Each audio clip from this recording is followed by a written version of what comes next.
Are we about to see Caleb Williams for the last time at USC? As if the Chargers aren't dealing with enough, Keenan Allen is now injured. And Chip Kelly sings the Golden Girls theme to a UCLA booster. Thank you for being a friend. Good morning. I'm James. This is your daily dose of sports and snark for the greatest sports city in the world, Los Angeles. This is the faithful Angelenos morning report. So it is November 17th, 2023. We added a new subscriber to the Angeleno Familia yesterday. Thank you for getting in on the ground floor. I appreciate every last one of you. And if you like being in the know about LA sports, clickety-clack the like button. Clickety-clack the subscribe button. There's a notification bell. Hit that. It'll let you know when we drop new content. Sharing is caring. Let people know we exist, and by all means comment, because I try to get back to each of you, like hearing from you guys. Because thank you for being a friend. Anyway. So before we go through the news and notes, a look at the scoreboard. Anze Kopitar and Kevin Fiala both score. Kings 2, Florida 1. Good win for the Kings. Meanwhile, today, the Lakers are at Portland at 7 o'clock. The in-season in-season tournament is continuing. We believe Anthony Davis will play. He did irritate his injured hip the other night. Houston is at the Clippers at 7:30. You know, the Rockets actually have a 7-game winning streak. Meanwhile, when will the Clippers get a win with James Harden? But let's get to the news. You might have realized that there is a section of the NFL sports punditry, the glitterati, the whatever, the punditry. They want Caleb Williams to stop playing for USC, right? When the Trojans lost for the first time this season, there's a guy named Emmanuel Acho who used to play in the NFL. He tried to out-stupid Skip Bayless on Fox Sports, told Williams that he should sit for the remainder of the season until the NFL draft. Williams didn't, to his credit, I might add, to his credit, but it is common for many draftable players to skip their bowl game as a senior or as somebody who's coming out. Point is, stay healthy. I've already proved as much as I can in the college game. Let's just go to the combine, let the chips fall where they may. Thus, this weekend's USC-UCLA game might be the curtain call for the Heisman winner. Williams said he would be discussing things in private with his family first. Now look, that's fair. Absolutely fair. And then Williams told the LA Times, quote, "Since we're not playing Thanksgiving, I get to be around my family, get to make certain decisions that I haven't made yet. If I'm staying here at USC, I don't think I'd not be out there." Now, if that sounds cryptic, it should, because that's a double negative. And we were all taught in elementary school, don't do double negatives. It throws everybody off. But that's beside the point. If I were to decode that last statement, I think Williams is saying that if he is going to return to USC as a senior, he's going to obviously play in the bowl game. That's how I read that awkward little sentence. Meanwhile, as for the coaches and as for the teammates, nobody's dropping any clues as to what Williams wants to do. They've all been unanimous, effusive, if you will, in their praise of Williams as a teammate. And that's fine too, for obvious reasons, right? Where would USC be if they didn't have Caleb Williams? You could argue that Jackson Dart, who left USC when at the end of the Clay Helton regime, Jackson Dart has had a pretty strong career after he left to go to another college. But he's really not Caleb Williams. Now, if you want to take a step back, even if Williams does want to go to the NFL, and I'm not trying to say that I know what's going to happen, and I'm not trying to clown whatever decision he makes, he sure as hell could do USC a massive favor by playing in the bowl game anyway. Let's be real. I mean, I get it. I'm not going to tell him what to do, aside from please don't cry anymore in public. Please don't do that. But as for this decision, it's not my place to say. But USC's offseason is huge. They're going to the Big Ten. Their draft class is okay. It's not dominating. They need a new defensive coordinator. This is a program that, even though it is no longer in the doldrums of the Clay Helton era, it needs a shot in the arm. It needs a bowl victory. And does anybody think that it's going to come from Miller Moss? No disrespect to Miller Moss, right? He's just not Caleb Williams. So we could be seeing Caleb Williams take that final bow against UCLA. I feel a little stupid for this, I must confess what I'm about to tell you. Later tonight, I will be posting Friday Night Chalk Talk. If you haven't seen Friday Night Chalk Talk, I break down how the local teams, UCLA, USC, the Chargers, the Rams, how they run their offenses, how they run their defenses, to try to give you guys an idea of how they can put themselves in position to win. I look at the Chargers, and quite frankly, I am absolutely fascinated by how Keenan Allen keeps getting open. I am. Think about it. Mike Williams, gone for the year. Joshua Palmer is out for another few weeks.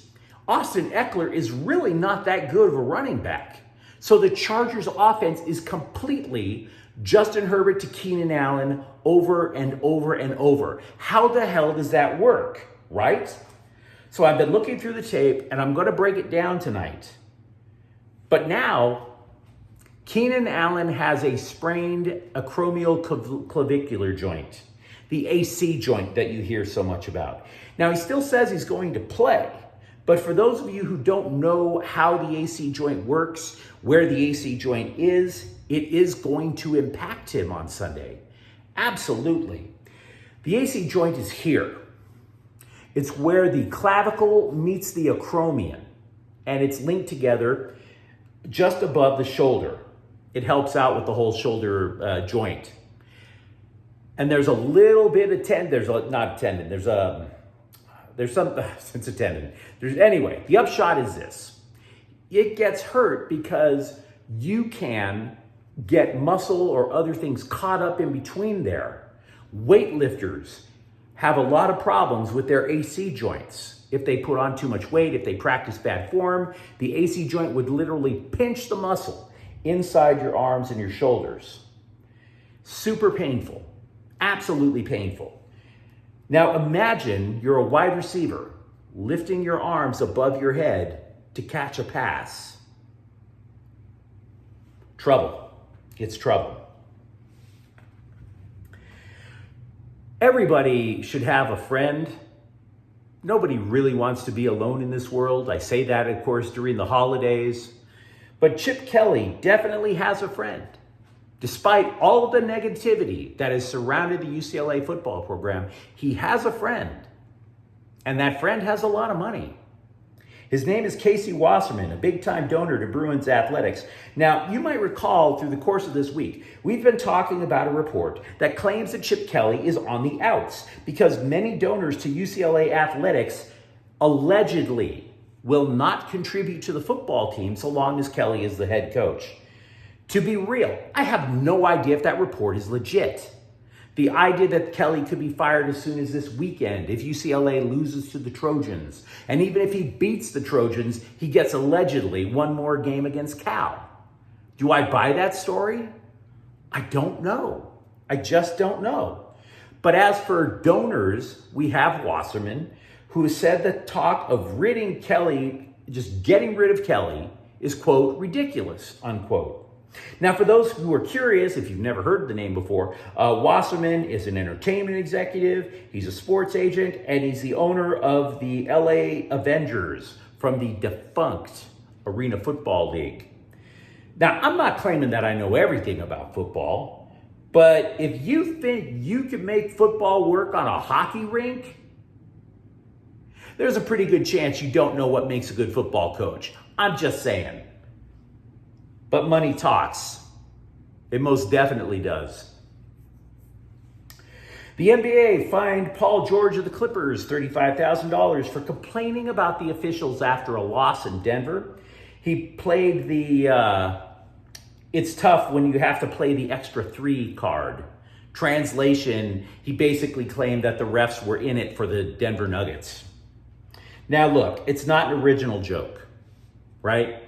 If you're gonna drop $35K to the NBA, Could you at least sneak an extra hundie or two, hand it over to a Hollywood writer and try to come up with a little bit of original material? I mean, make it count, guys. Make it count. Now, by the way, if you're wondering, Paul George has already been fined $145,000 in his career for complaining about the officials. So there's that. Rams backup quarterback Carson Wentz said that Sean McVay was the reason he signed in LA.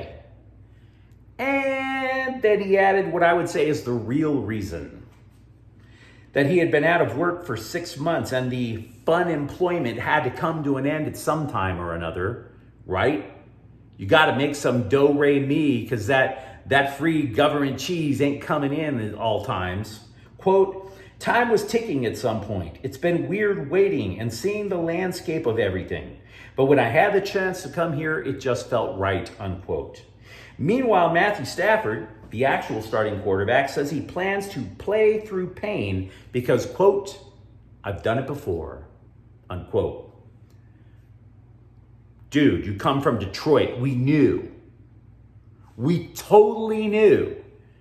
I mean, seriously, saying that you've played with pain while playing for the Detroit Lions back in the day, it's kind of like saying, I've been a human shield before when you live on the Gaza Strip.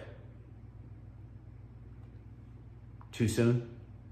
Too soon?